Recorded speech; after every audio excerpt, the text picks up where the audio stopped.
Anyways, thank you all. It's now it's 4 o'clock, and on this Wednesday in mid-June, as we approach the official beginning of summer in this electrified world, Murphy Brothers Contracting welcomes the rest of our audience of building design professionals interested in quality continuing education and their AIA credit for today's presentation, which is on design strategies to decarbonize architecture, our AIA approved credited session and the main event. I'm your host, Michael Murphy, on the behalf of Murphy Brothers Contracting. Thank you all for joining us for today's presentation, coming to you live on the ubiquitous Earthkind Energy Zoom platform. Murphy Brothers Contracting is known throughout the greater Westchester, Lower Hudson Valley, and Southern Fairfield region for award-winning residential and light commercial construction projects. The Murphy Brothers team would love to work with you, not just but love to work with you. Visit our website at murphybrothers.com or call us at 914-777-5777. Ron, should I put that number up on the screen? That's Yes, 914-777-5777. Mr. Earthkind Energy himself, Ron, you're up. Thank you very much, Michael. So welcome everybody to the Design Strategies to Decarbonize Architecture, and thank you, Mr. Singer, for an excellent presentation on geothermal installations.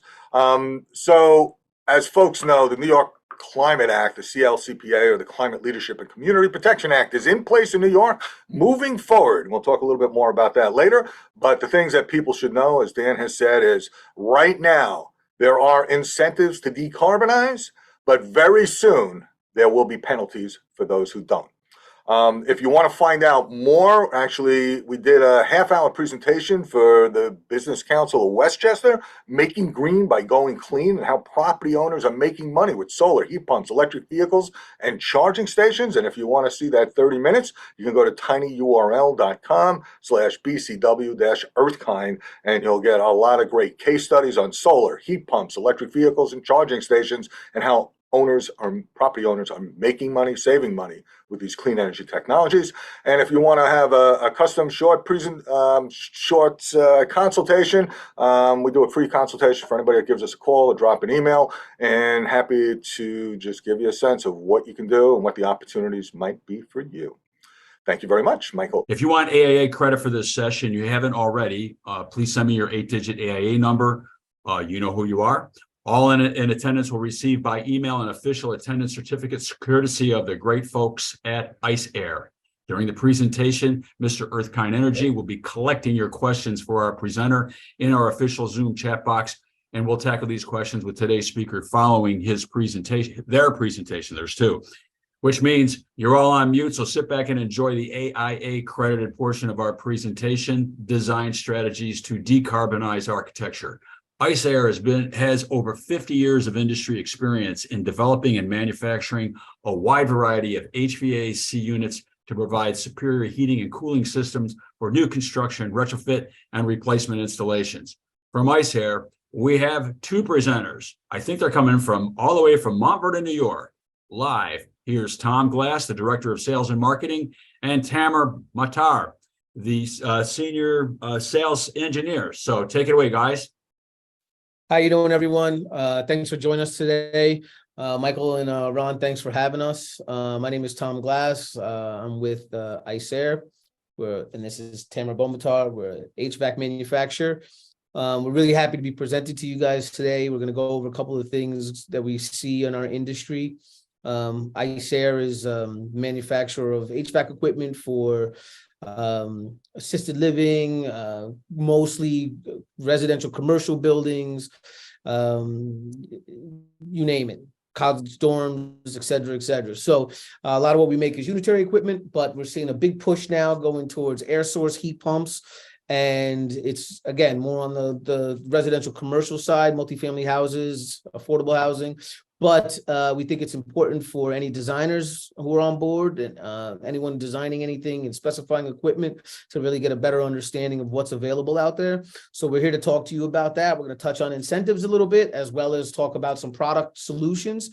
And thanks for joining us again. And at the end, we'll answer some questions. So we're going to shut the video off and get the shared screen started. And then you guys will be able to follow along. Let me know if you can see that, Mike. Can see it. Doing good. All right, so far so good. All right, everyone, and with no further ado, I will let Tamara begin to discuss the presentation. And this is the CEU portion of the presentation.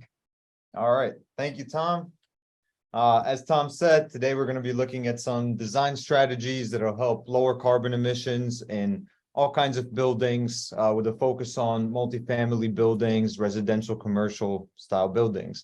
Looking at electrification of both HVAC and domestic hot water equipment. Going to talk a little bit about the role that the designer is going to play and the type of solutions that are out there and that you can take advantage of.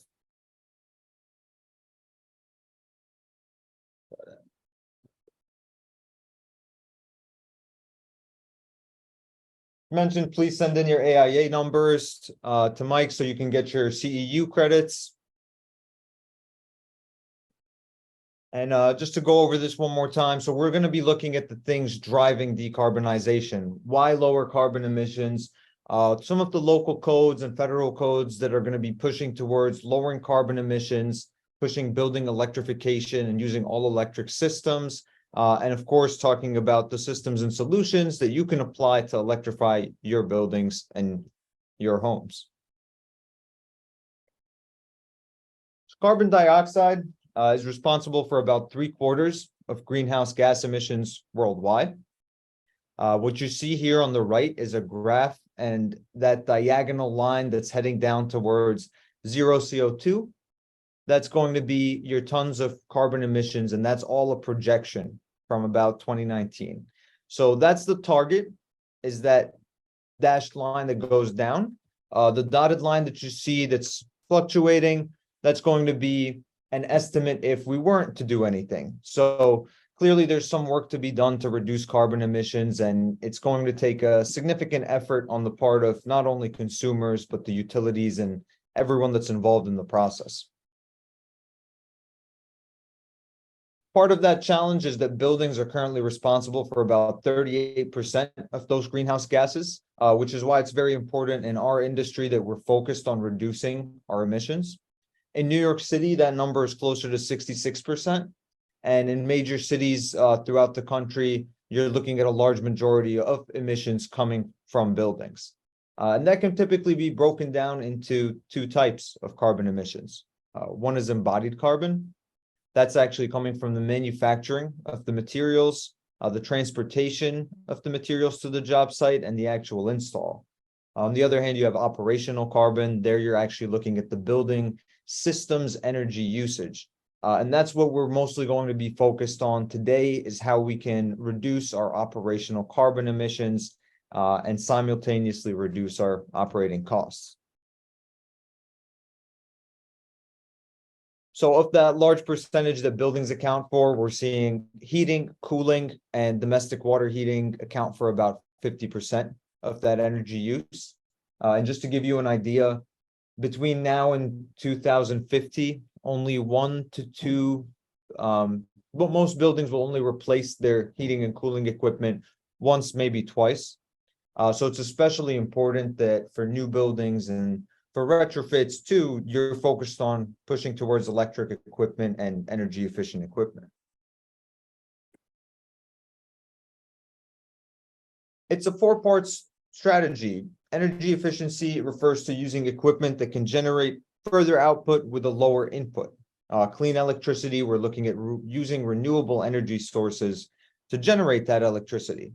And the reason that's so important is because a lot of electricity being generated now comes from coal power plants. So that's obviously going to just send emissions to a different place, which is not what we're looking to do. We're looking to reduce emissions globally, and a big part of that is going to be using hydropower, solar, wind, renewable energy sources to generate that electricity. Electrification, we'll talk about throughout the presentation. And lastly is balancing emissions. There are actually technologies out there now that can capture carbon from the atmosphere and remove it from the atmosphere. At this stage, those technologies are not developed to a point where they can significantly offset those carbon emissions that we're seeing, but it's something to look for in the future as the technology develops. Some of the initiatives that you see here on your screen all stem from the IPCC meeting that took place in 2018. The IPCC, for those who don't know, is the Intergovernmental Panel on Climate Change. One of the things they discussed there was the ramifications of an increase in global surface temperatures of 1.5 degrees Celsius, at which point they deemed this would be irreversible climate change. Once that meeting convened, a lot of programs have stepped in to try and make sure that we don't go past that level or limit the levels of global warming. So you'll see a lot of these initiatives aimed at reducing emissions by X percentage by a certain year. And we'll take a look at that in a little more detail when we look at what New York and California are doing as an example. Although there hasn't been a formal federal limit on emissions levels, local governments are taking their own steps to develop incentives to push efficient equipment.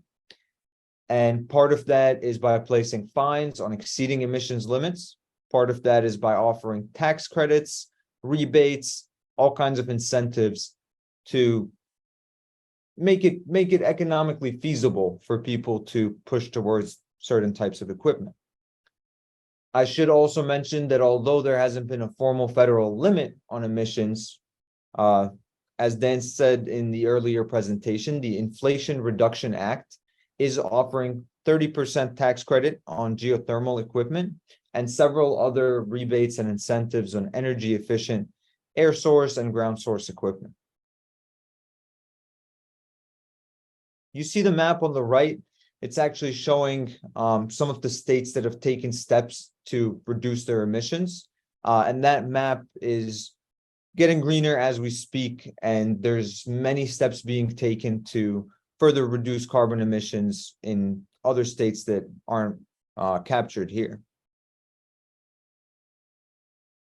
New York City, we have Local Law 97. That's the building emissions law that's going to restrict emissions levels beginning in 2025 and become more and more stringent by 2030 and 2040. And what they're doing is looking to reduce emissions levels by 40% by 2030 and by 80% by 2050. So in order to do that, they're requiring that buildings submit an emissions report starting May 1st, 2024. Starting May 1st, 2025, you'll have to actually comply with the emissions limits. So how can you do that? So part of this emissions restriction is pushing towards all electric equipment. If you're exceeding the emissions limit, which depends on your property type, for example, office buildings have a different emissions limits than multifamily buildings, different than schools. If you're above the limit, there will be a fine for every ton of CO2 that you go above the limit. If you're below the limit, you'll actually be able to receive carbon credits. What the carbon credits allow you to do is exchange credits with building owners that are above the limit. The way that works is the building owners above the limit would pay you a lesser amount than what the fine is to receive the carbon credits. So it's something of a stock exchange. With a keynote being you cannot exchange credits even if you're below the limit if you're using gas equipment. So strong push towards using all electric equipment, getting off fossil fuels, and we'll look a little bit about the rebates that are involved in this kind of program. The New York State Clean Heat Program has rebates available through utilities and through the state. For air source heat pumps, what you're looking at is the NEEP listing. So NEEP is the Northeast Energy Efficiency Partnerships. In order to receive rebates for air source heat pumps, you will need to be listed on that NEEP database. For ground source heat pumps, there's certain efficiency requirements that have to be met. Heat pump water heaters and several other types of equipment are also incentivized through New York State. And we've seen projects that have received rebates that can sometimes exceed the equipment costs.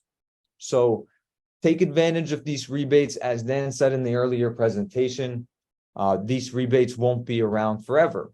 Once the government starts fining people for exceeding emissions limits, there's not really as much of a need for them to drive providing rebates for people to push towards efficiency because they'll be forced to. So that's part of the rebate program in New York. As I mentioned, it varies from utility, it varies from region, it varies through the states. So make sure to take a look at your local government and what kind of options are available to you. I know Ron Common can help with that too. One of the benefits of having an energy consultant on board. California is doing a very similar thing to New York, also restricting emissions levels. The slight difference here is that they're looking at a baseline year of 1990. So they want to be 40% below 1990 emissions levels by 2030, 80% below by 2050. That's the same percentages as New York. New York has taken 2006 as the baseline year. So there's definitely differences in the program, but they're all aimed at reducing emissions and pushing towards a net zero level. So you've probably heard me say electrification or all electric equipment several times in this presentation. Let's talk about what electrification actually is.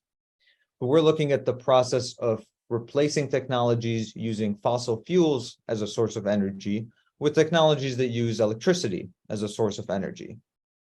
Like I mentioned before, this goes hand in hand with cleaning the power grid because we want that electricity that we're now using to be generated from renewable sources. So how can we do that in a feasible manner while reducing our costs and saving on operating costs? The challenge with that is that usually when we look at heating and cooling systems, we're thinking about heat pumps when we think of efficiency. And the problem with your typical heat pump is when you get below a certain temperature, which is usually around 38 to 40 degrees Fahrenheit, it'll switch to a backup electric resistance heat. With VRF systems, you're actually able to maintain heat pump operation down to very low ambient temperatures. They'll continue to run the compressor with no backup electric heat. But of course, a VRF system can have some challenges with the refrigerant runs and the installation cost. So what can we do to solve this? I'll let Tom Glass take over and give you an insight on some of the solutions that are available on the market now that'll help you combat this design challenge. Thank you, Tamer. As Tamer said, there's a lot of different incentives in place, and some of those incentives are based on the different systems that are available. The systems that are available vary, there's a full range, but a lot of what we've seen over the last few years are variable refrigerant flow systems. So VRF is a big buzzword in the industry. It's simply because the efficiencies are incredibly high, and it also has the ability to operate at low ambient temperatures. And so now we actually have PTHP systems, so traditionally known as PTACs or packaged terminal air conditioners, but now they've transitioned to heat pump systems, which they were available before, but now you have them with a VRF configuration. So the ability to use variable refrigerant systems and be able to operate at low ambient conditions. So the technology has kind of been there, but now it's in a small package version. So the key about this and why they're available for incentives is because they operate without the need for electric heat. Right now, everyone, the drive both from a municipal standpoint and a federal standpoint is to get everybody back on the grid and use electricity. So it almost sounds like a misnomer to say, okay, everybody have a heat pump and let's get back on the grid and go all electric. But actually, the idea is not just to go electric, but to use efficient electricity. So efficient electricity means operating an electric system that's on the grid, but in most cases, you actually don't want electric heat involved because electric heat resistance is high in energy consumption. So that's why it's so important to be able to get these systems in the heat pump version because they don't require electric heat. So the packaged version of this is very important, and they operate a lot better in terms of the temperature control because most of these systems will use an inverter compressor. And so an inverter compressor variable speed allows for more comfort in any living space that you're in, because the compressor itself, along with the system it's connected with or designed with, to modulate. So we referred to it as on demand at times, because it's modulating up and down with the need to provide refrigerant, which is where the variable speed comes in, the variable refrigerant flow system, and to provide that refrigerant at a level conducive to very, very efficient outputs. So the outputs are in line with what you want to have an efficient system at low ambient temperatures. And then some of the other features that are taken into account are outdoor air quality and sound attenuation. And I'll talk to you a little about the sound attenuation in more detail, as well as some of the options that you have for outdoor quality. But one of the most important things now in having a package system is that it allows you to have a simpler install with lower maintenance. So let's talk about a horizontal version of this system now. Again, this is going to be something that you're going to see in multifamily housing. It's something that is common, particularly in high-rise markets. So if you're anywhere near New York City or Philadelphia or Boston or New Haven or Hartford, any of those areas where you have, low-rise, mid-rise, high-rise multifamily buildings, you are probably familiar with this style system. It's very common to see something like this through wall PTHP system. Now it's coming, you have an option for using it in a VRF style performance with a easy to use configuration, through wall configuration. One of the things I want to point out, however, is that it's not the same as your motel style PTHP or PTAC system. Those systems, which you guys have probably seen all in hotels, are commonly seen with a plastic gill front. They slide in, your sleeve is partially in the room. They're known to be very loud, have short life in operating, and it's not very appealing from an aesthetic standpoint. Most of those systems are not right now at the point where they're being used as cold climate options, particularly in higher luxury or higher mixed use affordable housing. We're typically seeing from a plan and spec point of view, high efficiency through the wall PTHPs and PTACs. And so you have a lot more options available to you, primarily because you have a firewall in the unit. It's going to allow you to prevent some of the sound attenuation and some of the air infiltration from the outside of the building. It uses more durable components. It's painted and it uses a sheet metal cabinet, and it also has more options for different controls, features, and functions.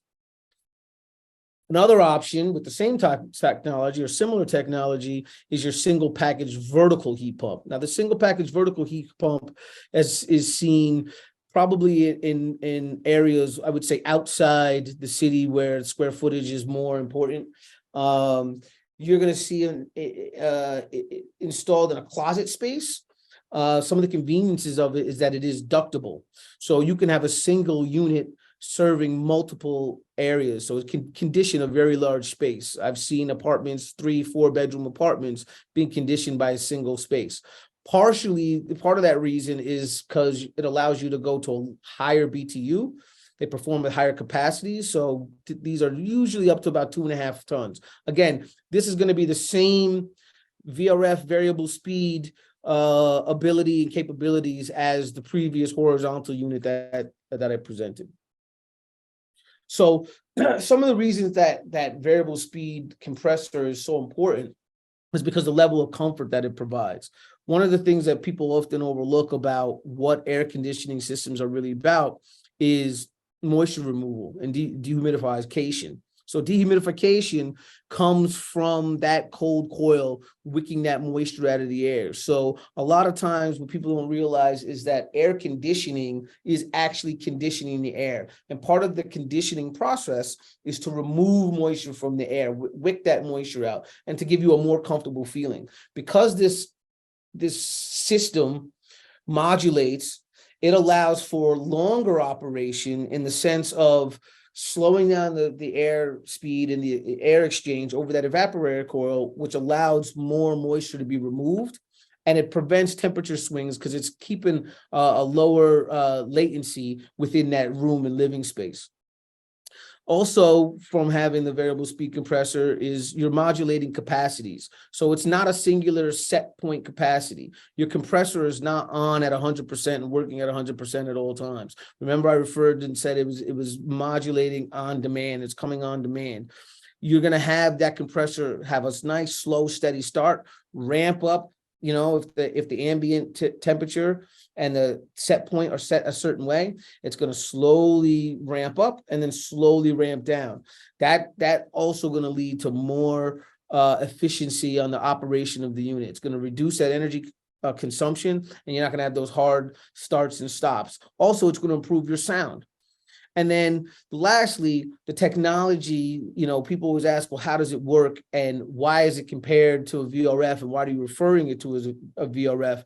And again, it's because it's a variable refrigerant flow system. So the way that your valves in the system release the refrigerant is important to the overall efficiency and the logic built into the unit. Now, there's nothing you have to set or anything like that, but it's the way that you present it into the building. So the way the operation functions is very important to the operation of the building.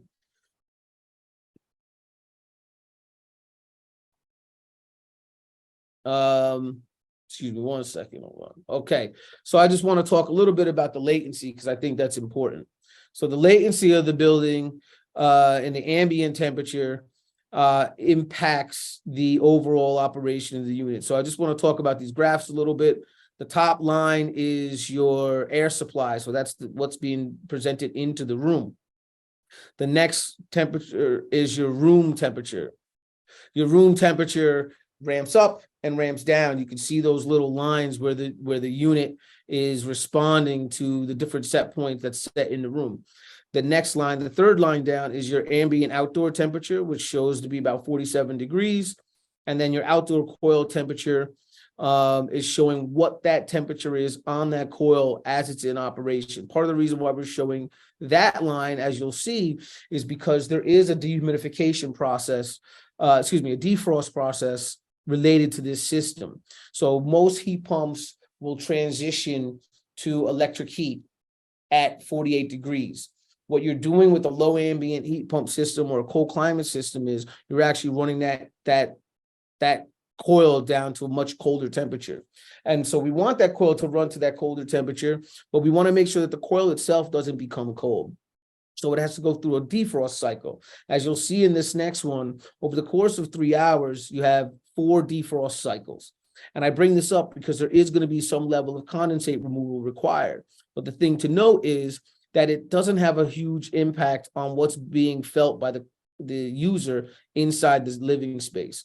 So the top line again is your supply air. So you'll see at 30 degree ambient, so 30 degrees outside, you're still getting a supply air of 95, 96, very sufficient to provide heating to the home. And then you'll see the room temperature space, the setting point being somewhere around 74 to 75 degrees. So you see that the room, you see those little hills in the lines because that's your compressor ramping up and ramping down, ramping up and ramping down as needed. So it's maintaining that temperature within a handful of degrees throughout the day.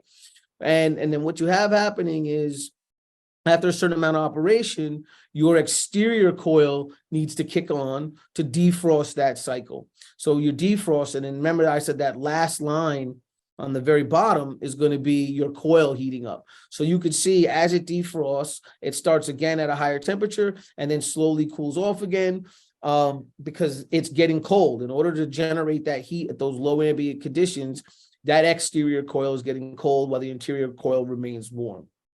But look what happens when you continue to get colder and colder.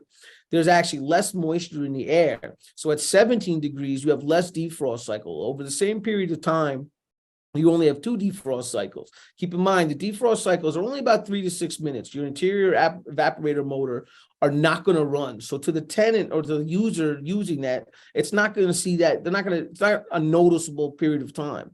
So if you look at the first line, again, that's your output air at 17 degrees. It's just above 90 degrees, so sufficiently warm to heat the space. And then your room temperature is sitting calmly across at 75. When you hit that defrost mode, you see the exterior coil jump up, heat up. That mode has now reversed. And then you'll see that the system on the interior drops down. That's why you see that temperature drop, that discharge temperature, supply air temperature drop. And then after your defrost mode, you see it jump back up because now it's inducing or introducing warm air back into the space. And then as you drop down to 5 degrees, there's no defrost mode. And that's because you no longer have moisture in the air. It's going to be frozen at this point. So you see that supply air as this thing runs over this long period of time, that supply air is maintained at about 90 degrees. And you see that room temperature, you see that what's happening with that compressor is ramping up and slowly ramping down, ramping up and ramping down to try to maintain that set point in a reasonable way. Instead of hard stops and starts, you don't see that big drop and that, those high spikes and valleys. So now that you understand that we have condensate involved, what do you do with this condensate if it's not new construction? If you have an existing building and you have to design to that existing building, how do you remove that water? And I should note that you only have that condensate present in the heating cycle. On the cooling cycle, where you would normally have condensate and need some form of condensate removal, it's using an evaporative slinger system. So the evaporative slinger system allows for that water to be removed through evaporation. It's basically picking up that water that's being produced by the interior evaporator coil, and it's spraying it on the condenser coil, and it's evaporating into the hot air. But again, in the heating mode, that coil is functioning the opposite. That coil is getting cold. So when you heat it up, if there's any frozen water or frozen air on that coil, it needs to be dissipated and removed. You can't just keep pushing it outside because it will freeze when you're at 0 or below temperatures. So what do you do with that condensate if you're working with one of these pieces of equipment on an existing project? Well, there's several different things you can do. Most of the conversations that are being had involve using the existing steam or hot water piping at the building. And so let's say, for example, you have an existing radiator system. You can cut in new walls, put in louvers, and you're going to use that to replace the existing radiators. You could do the same thing with baseboard. In the case of baseboard, let's say it's a hot water, oil-based system. You're getting rid of the boiler, you're getting rid of all the other components, but you're leaving that piping in place. If it's in good quality, depending on what year the building was originally built or what kind of condition those risers are in, you can repurpose those risers to function as the forms to move that condensate. And you're not talking about a tremendous amount of condensate. It's less than you would be using or generating in the cooling season in the summer. The max that you would normally see is about 2 liters per hour, as opposed to the 2 gallons that most people are used to seeing. So it's a little bit less, and it functions in a similar way in terms of removing it. It's not under pressure.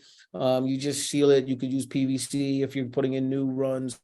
But as far as the existing system goes, it's not very taxing on the existing system. You just have to make sure that the proper pitch is available. So sometimes you do have to take a look at the condition that the P's are in, that the T branches are in, and the pitch that they have. PEX tubing is acceptable too. PVC is acceptable.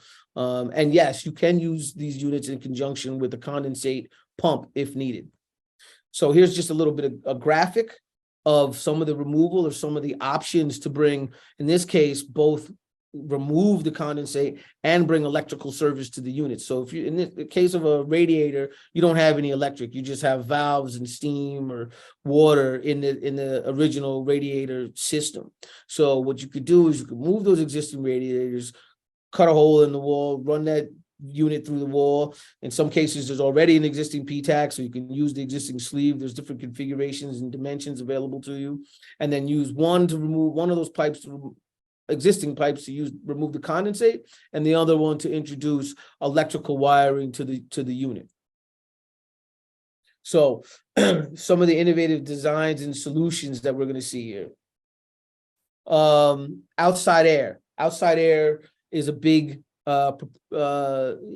option now that people are looking at. I want to bring fresh air into the system. As buildings become more and more sealed, ways of inducing fresh air is a big concern. So there are different options. You do have the option for manual dampers, motorized dampers. You also have the option for full-time fresh air induction, so that there's fresh air coming into the building at all times. So that is available to you as well.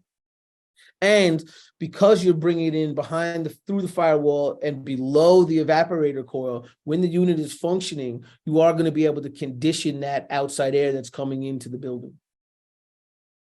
Sound attenuation.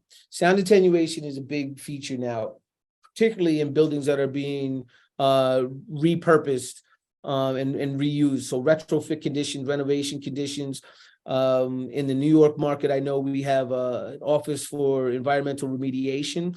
It refers to soil, air quality, but also it refers to sound pollution. So if the remediation portion of it is done through reinforcing the exterior wall. So it's part of a calculation if you're penetrating the wall, if you have an air source system. So what you want to do is try to reinforce that unit as much as possible. And in doing so, you're working with the firewall to thicken and strengthen the firewall and the sound quality of the firewall. The rating is considered what's referred to as OITC. So it's outdoor indoor transmission class or outside inside transmission class. The higher the number, the better. And that's the rating that's used for the sound that's passing through the unit. So the ambient noise that's being dampened as it passes through the unit. That's what they're trying to do to prevent that sound from penetrating into the living space of whatever tenant or user is in place. So it's very important that you take these things into consideration. A traditional through wall system, whatever it may be, whether it's a vertical or horizontal style system, is somewhere around 20 OITC. And again, it works in conjunction with your build materials as well as your windows. So the R value of your windows and the way your windows set up, 2-pane, 3-pane, is part of that system, and it all goes into one calculation. So the higher your OITC for any one of those components, the better that system is equipped to reduce that sound transmission. And then passive house. Passive house options are a big deal right now. A lot of different companies are trying to address these passive house issues because it's becoming more and more prevalent. So there are solutions out there available to you for all of these systems. So passive house, for anyone who may or may not be familiar with passive house, has to do with the building envelope, the overall building envelope. But there's some different criteria. There's thermal insulation. There's the air thickness tightness being one of the most important, thermal bridging. And so any unit that is involved in that wall or that wall structure, again, similar to what I was referring to about the OITC, has to be taken into account. So in terms of the thermal bridging, there are manufacturers that have thermally insulated wall sleeves available to prevent that transfer. Enhanced R values is important as well. Low calculations are 0.5 for U value, and I believe 2 for R value, which is the standard. So there are some companies that have R values as high as 5, almost doubling and tripling the R value of what the standard calculation for a through wall system is. And then you have the particulates passage that have to do with the air passage through any piece of equipment that penetrates the wall. The integrity of the space is the biggest thing as it relates to passive house. Anything to reduce any of that interference of preventing outside noises or conditions from coming into the interior space is very important to the unit. So any enhancements, seals, gaskets, enhanced firewalls, any of those things are going to go towards your passive house solutions in a positive way. And there are companies that have already passed some of these tests. And so there are equipment available that are passive house ready, approved, and in compliance with passive house codes. Another thing that we often look at is power supply. If you're in an affordable housing scenario, you often have to provide the electric heat, excuse me, not the electric heat, but the heat itself to the tenant. You can't outsource that heat, and you can't require the tenant to pay for that heat. You have to be able to do it as a building owner. It's your responsibility.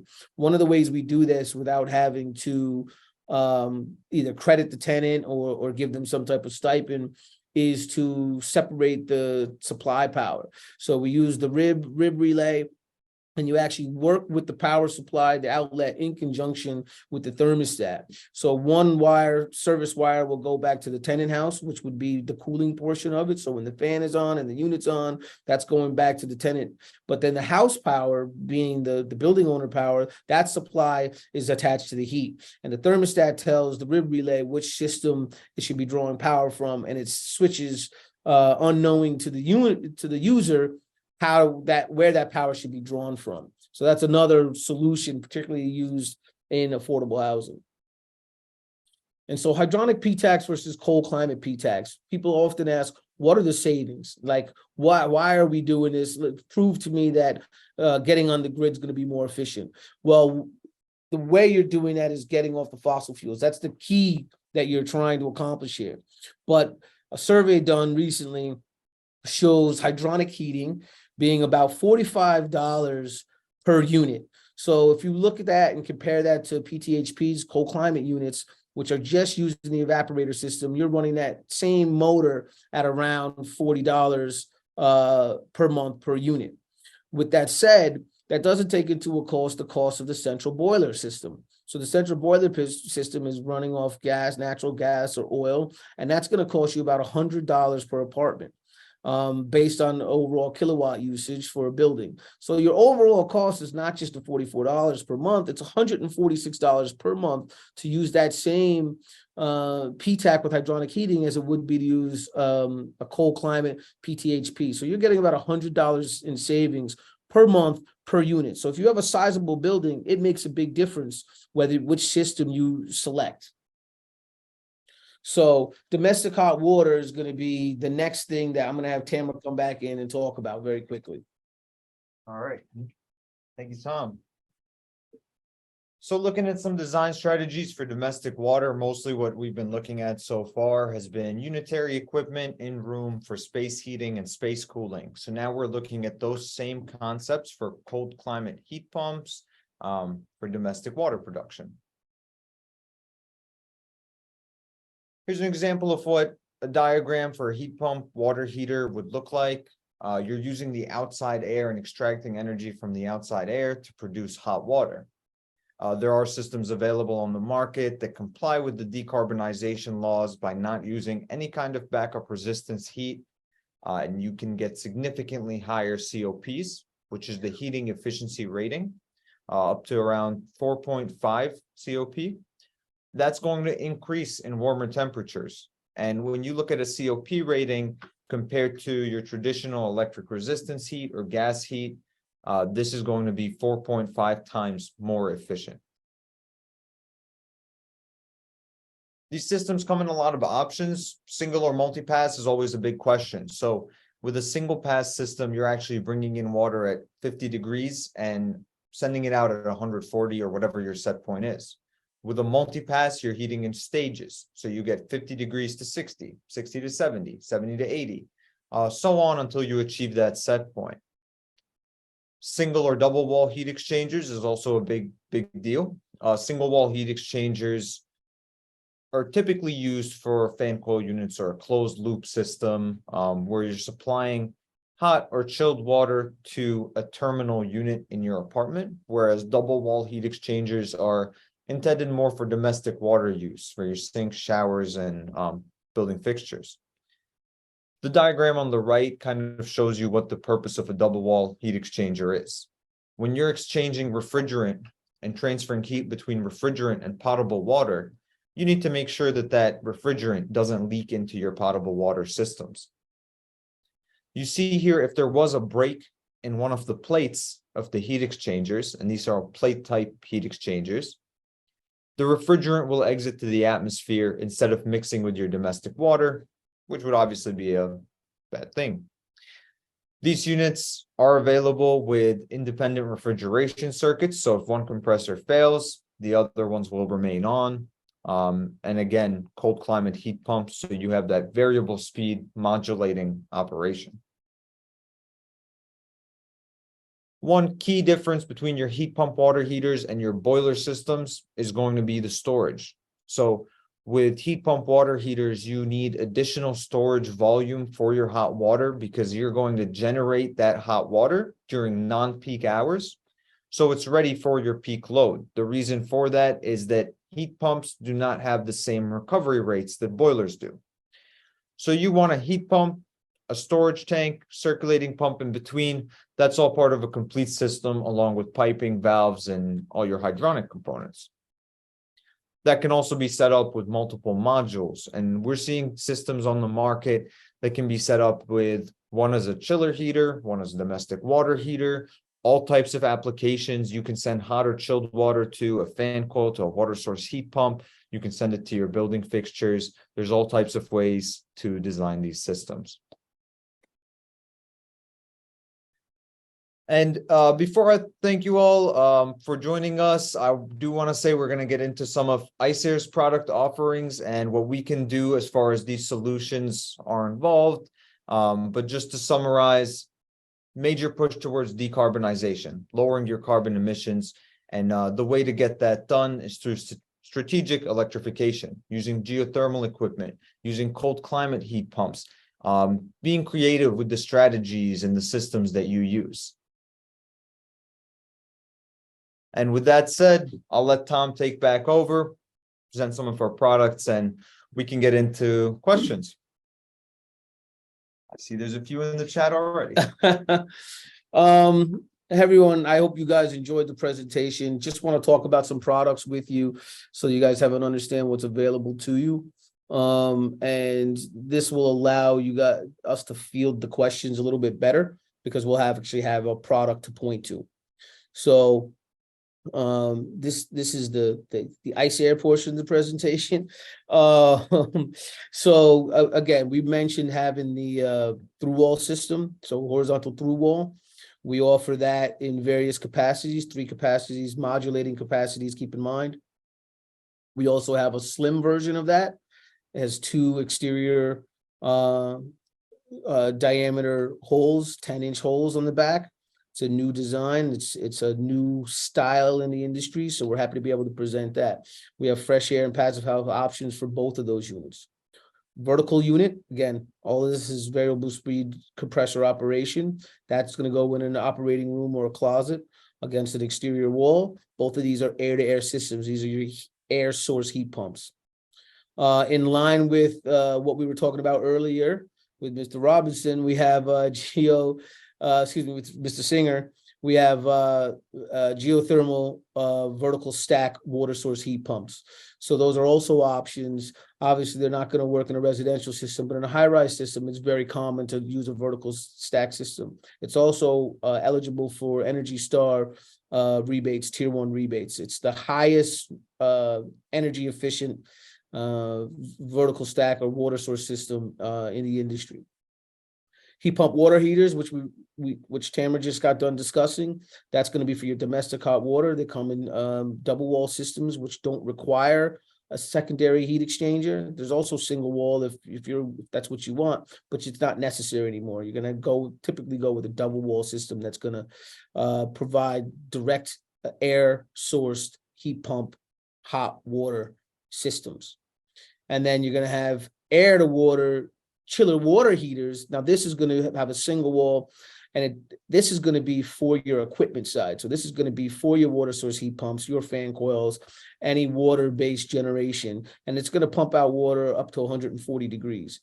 And then you have your more traditional, as they say, VRF systems with your separate condenser, refrigeration lines, and internal air handling systems. And so some of the solutions that we're actually working on at ICER, currently working on and already have, we talked about passive house solutions. I mentioned improved R values, and U values we're really trying to push the envelope in that. We have some of the highest rated through wall systems now and continue to push that. We're currently ready to introduce a unit with an R value of 5, but we're pushing to get one that may be as high as 8 on the market next year. I mentioned the thermal guard, which is our thermally insulated wall sleeve. Our sound attenuation options, which are rated at 29 OITC, air quality options, which are both exterior filtration and interior usage. So your interior is going to be your MERV filters. That's what you're going to really use. And then your exterior is going to be filtered outside air. And then the habitat thermostat, which is really, as far as we know, one of the first Wi-Fi wireless thermostats to be used in a multi-room scenario. So most of the units that people are seeing now that are Wi-Fi stats are wired. They're not wireless, and they also really designed for more central-based systems like your Nest or your Honeywell Lyric or something like that. This thermostat is actually designed for multi-fan usage. It allows for you to keep all your multi-fans, allows you to provide alerts, and allows you to have different systems in place that you wouldn't otherwise be able to use via your I'll call it your more consumer end user based units. And then so also the next question we usually get is where are units like this installed? So we're happy to just tell you they are installed in many buildings throughout various parts of the country.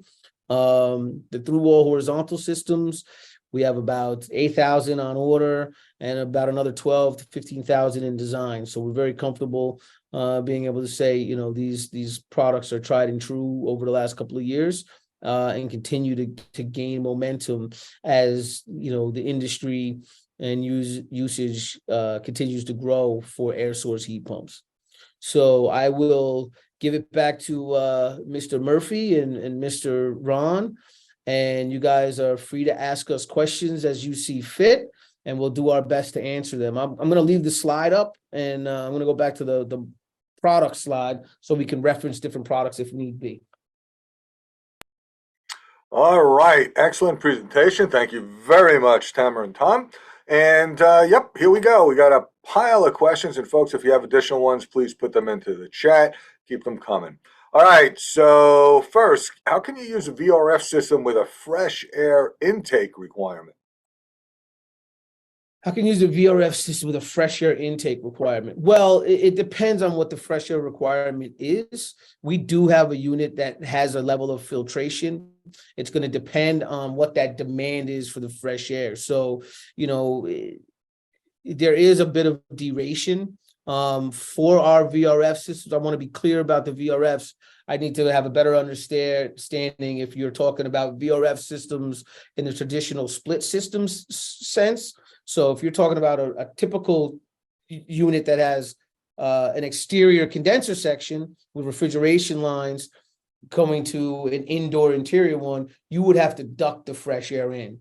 So you'd have to bring some type of line of ducting to bring it into the air handling system, and that would be what would be able to induce the fresh air. However, if you go through one of these through wall systems, you're going to have an outdoor damper right there on the firewall. So think about any door or window, it functions like that. When that damper is open, you're able to induce fresh air. And it's not being preconditioned, but it is being conditioned. Okay. There we go. Sorry about that. There you go. All right. So does the vertical type of heat pump need to be located at an exterior wall, or can the exterior air source be ducted to the unit? That's a good question. So typically it's going to be mounted on the exterior wall, but there's really nothing preventing it from being sourced and ducted in. But just remember, if you duct the outside air in, you also have to duct the extract out. So we have done projects, not recently, because it just ended up being too much sheet metal and the design that is not there. But we have done projects where we've actually ducted in the outside air, and I don't mean outside air as in the fresh air, but the actual intake system, and actually ducted the outtake system out through some sort of louver or vented system. So there is the possibility to do that. The unit itself is not so concerned about where the air comes from, as it just needs to be of a certain temperature, and needs to be able to remove the discharge portion. Great. Could you please suggest how to provide a VRF system into a landmark building that contains steam heat and window air conditioners? Ooh, that's a really difficult question. It depends on the complexity of the building. So, as I mentioned, we deal with a lot of landmark buildings in New York. That's a big feature. It depends on what other spaces you have available to you.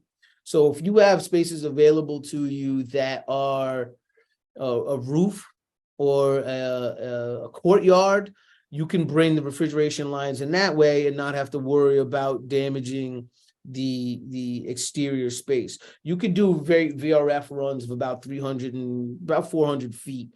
So there are ways to do it. You just have to plan for it. And again, it's like you're talking about geothermal, right? If you plan it right and you have the available space that's required for these features, you can do it. It's a hard thing to answer because I don't really have I would need the details of the building that you're talking about using, what it looks like, what you have available. I could give you a more comprehensive answer.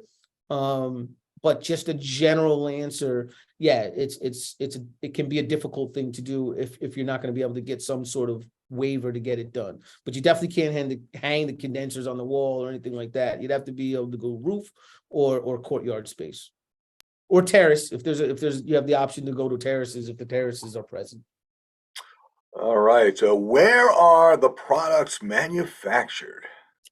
So most of our equipment is manufactured in China. We have our full team and facility there. We oversee all the production. So we do all the design and development here. We have a full team there that we communicate with. We are looking at other ways to bring more of our production here. We do have some production in Mexico right now, and we're currently looking at production in Thailand. So we have a bunch of different opportunities that we currently have, as well as different things that we're looking to do in the future. Great. Are there Con Ed incentives and/or federal and state tax credits for your products? That's a loaded question. I'm going to let Tamara jump on that. It's a pretty healthy response. There are different tax credits, different parts of the country and region, but I'll let you want to jump on that? Yeah. So the way New York's doing it, just to give you a snapshot of what one state's doing, is they're leaving it to the utilities. There's also state funds, but you get a different rebate program through Con Edison in the city than you do through National Grid upstate, than you do through PSEG in Long Island, than you do from PSEG in New Jersey. And each of those utilities have their own implementing contractors. To answer your question, yes, we are actually listed on the NEEP database for cold climate air source heat pumps and are eligible for rebates through that program. We're also eligible through various other rebates throughout the country. There's also a federal tax incentive for both cold climate air source heat pumps and geothermal units. As far as figuring out the details of your project, to give you an idea, Con Ed just got rid of rebates for air source heat pumps for new construction, but they're still doing it for retrofits. So lots of variants that we're seeing, but yes, a lot of these products and the electrified products that you see in front of you are incentivized. Rebates are available, federal and state, local level. All right. So a couple of questions. Here we go. On last summer, we avoided brownouts and rolling blackouts due to fewer days above 85 degrees than normal. With Indian Point shutdown, how much energy is our region producing compared to when it was online? And are we headed for shortages as we increase our dependence on electricity for building decarbonization and electric vehicles while the infrastructure is upgraded to produce and distribute the higher quantity of electricity? Interesting. I can answer a portion of that. Go ahead, man. Let me try to tackle that. Let me address it in different ways because there's a couple of different questions in there. So I can't tell you exactly how much we're producing. We have had conversations with not only Con Ed, but PSEG and National Grid and other energy utility providers throughout the Northeast. And the universal answer we get as it relates to air conditioning equipment, because I do want to point out that the electric vehicle portion of it, I don't know that that's been addressed, and that's an excellent thing to bring up. But as far as the overall infrastructure as it relates to HVAC, their thoughts are this, which are, we're not needing to add more to the grid because the demand in summer will always be more than it will be in winter. So the grid, this is what they're telling me, or what they've told us, that the grid will not be overtaxed because the difference is so substantial between what's being used in heating than what's being used in cooling. And even in the heating, as you had, systems in heating, they believe it will never be more than what they have to provide on the cooling side in the summer. So there's a level of confidence that they can go significantly over what they're already offering in terms of the energy consumption, and they don't believe that adding heating to the current infrastructure is going to be the primary concern. Interesting. So I've heard a lot of different opinions on that. One thing, folks, that you should realize is that, it's one of the things with Indian Point being shut down is one of the fastest way to get new generation online is to move to solar. And that's why the solar incentives in Con Ed territory now are the highest that really they've ever been. And if you're thinking about, concerned about generation, really you want to do as much solar as possible, as fast as possible, and the state and the utilities are incentivizing that now. So worth thinking about. All right, take your cut on this. Has anyone done an analysis of what it's going to cost to provide the added electricity needed to upgrade the infrastructure and what the added cost will be to the consumer? Added generation plants, transmission lines, etc. Why don't you take your shot at it, and then I got a little comment on that piece too. You could take this one direct. Okay, yeah, no problem. So basically, there's a bunch of different studies out. They range from it's going to cost a lot of extra money to do it to, if you take a look over any significant period of time, because the price of renewable energy has come down so dramatically, and because once you build the infrastructure, you don't have fuel anymore. The reason why the cheapest cost of electricity currently in New York State is hydropower is because last century we built the hydropower plants, we built the infrastructure, you maintain the infrastructure, the water flows, now you get cheap electricity. The same is true when you do the sun and when you do the wind. You build the infrastructure, once it's there, no fuel costs, no volatile fluctuations that you get with fossil fuels. So big range in potential opportunity and cost, everything from very expensive through, you know what, we're going to save money in the long term. So it's an interesting question. All right, here we go. Some direct questions for you. As building envelopes get tighter, have you seen people still using P-tax and through-the-wall equipment? Yeah, I mean, we have, because although you are changing the integrity of the building, it's still a very, very cost-effective solution. There's no copper piping, there's no, worry, there's no concerns about maintenance, it's very easy to maintain. It's still a very viable solution, which is why as a manufacturer, we're focusing on ways to keep that building envelope strong. So passive house compliant, high NOITC levels. I've only actually seen an increase in it in some of these new buildings because the incentives have been high over the last year. Some of those incentives are changing a little bit, but there's a whole infrastructure in place existing through the wall systems that really, they need to be provided. There need to be solutions provided for them. So we have seen quite a bit of buildings being designed with these through wall because they're looking for the technology. They're looking for air source. It's very cost effective over your traditional VRF. It's significantly cheaper. And in fact, there's a lot of NYCHA and NYSERDA in New York specifically projects that are citing these products because of their efficiency and the cost effectiveness of them and the availability of them as well. Excellent. So there's a comment here that as more people switch to electric heating, they will also add air conditioning to the system, which will increase usage. Want to comment on that one? I mean, I can't really speak to that because we're not a utility provider. I appreciate that as a comment. I don't disagree with that comment. I have some comments of my own in regards to it.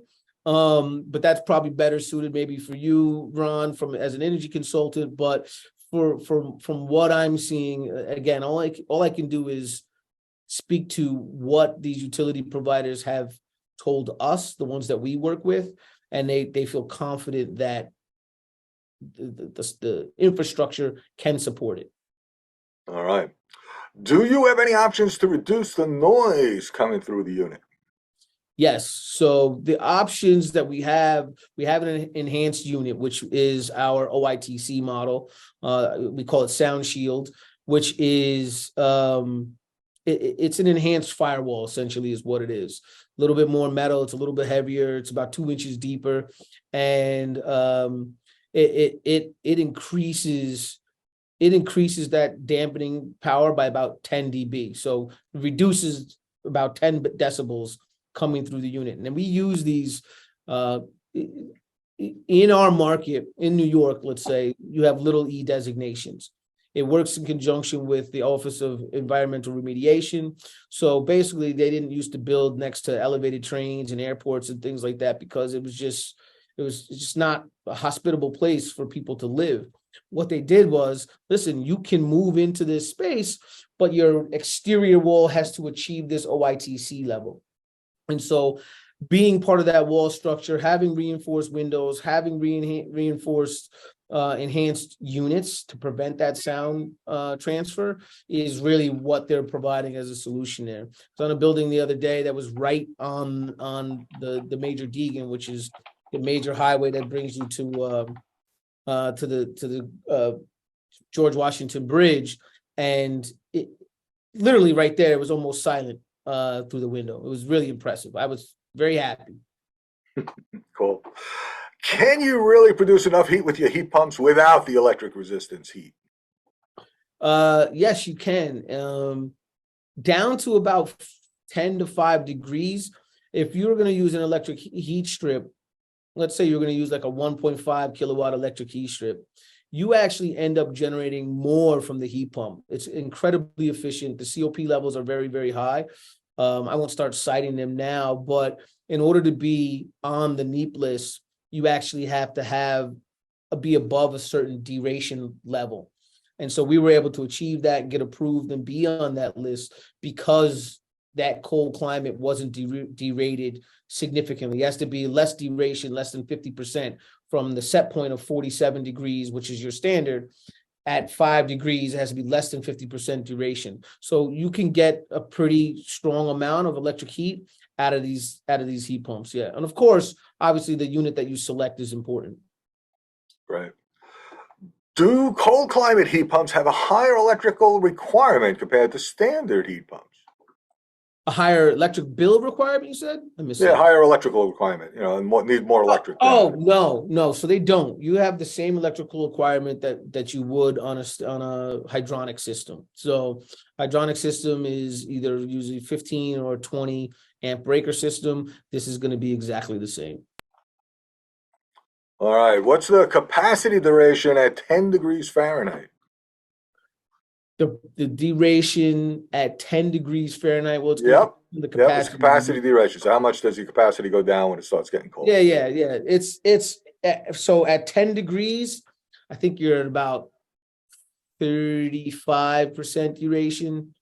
So I mean, I don't have the numbers sitting in front of me, but it's I think it's about 35%, maybe 40%, but it's right in that range.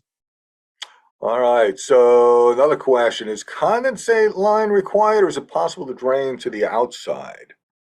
You can't drain to the outside because when you get to the lower temperatures, you'll create freezing conditions. What you really want to do is avoid freezing the exterior coil to the point where you end up having a block of ice.